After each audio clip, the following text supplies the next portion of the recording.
அஜித்குமார் அவர்களுடைய லாக்அப் டெத்துக்கு முதல்வர் மு.க.ஸ்டாலின் அவர்கள் தான் முழு பொறுப்புன்னு குற்றச்சாட்டை பதிவு பண்ணியிருக்கார் ஒருவர். யார் அவர்? தமிழ்நாடு பாஜக தலைவர் நயினார் நாகேந்திரன். அவர் தான். அவர்கிட்ட என்ன கேட்டாங்கன்னா, தமிழ்நாடு காங்கிரஸ் கமிட்டி தலைவர் செல்வ பெருந்தகை அவர்கள் ஒரு கருத்து சொல்கிறார்.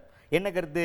அதாவது பாஜகவுக்கும் அந்த சம்மந்தப்பட்ட கம்ப்ளைண்ட் கொடுத்தாங்க லேடி நிகிதா அப்படின்றவங்க, அவங்களுக்குமே ஏதோ ஒரு தொடர்பு இருக்குது, அவங்க பாஜகவோட இணக்கமாக இருக்கிறவங்க, ஒரு பாஜக தலைவர் கூட பயங்கரமான ஒரு ஃபாலோவராக இருக்கிறாங்க ஆன்லைனில் அப்படின்ற மாதிரிலாம் சில கருத்துக்கள் சொல்லியிருக்கிறாரு.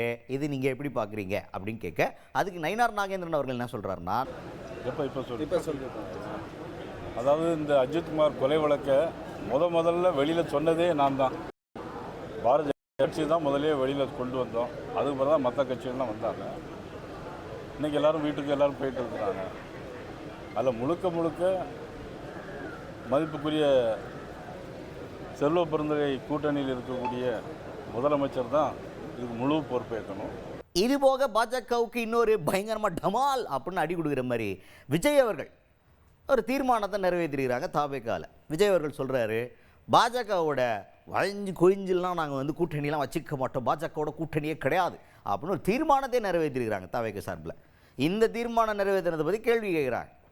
என்ன சார் உங்களை பற்றி கழுவி ஊற்றுறாங்க, பாஜக பிரிச்சாலும் சூழ்ச்சியெல்லாம் பண்ணுது, அப்பேற்பட்ட கட்சி கூட வழிஞ்சின்னு போயிட்டு கூட்டணி வைக்கிறதுலாம் நாங்கள் ரெடியாக இல்லை, நாங்கள் ஒன்றும் அதிமுகவோ திமுகவோ கிடையாதுன்ற மாதிரிலாம் பேசியிருக்காங்க சார் அப்படின்ற மாதிரி கேள்வி கேட்க, அதுக்கு நயினார் நாகேந்திரன் அவர்கள் என்ன சொல்கிறாருன்னா, தமிழக முதலமைச்சர் ஓரணியில் தமிழ்நாடு அப்படிங்கிற ஒரு ஸ்கீம் ஆரம்பிச்சிருக்காங்க.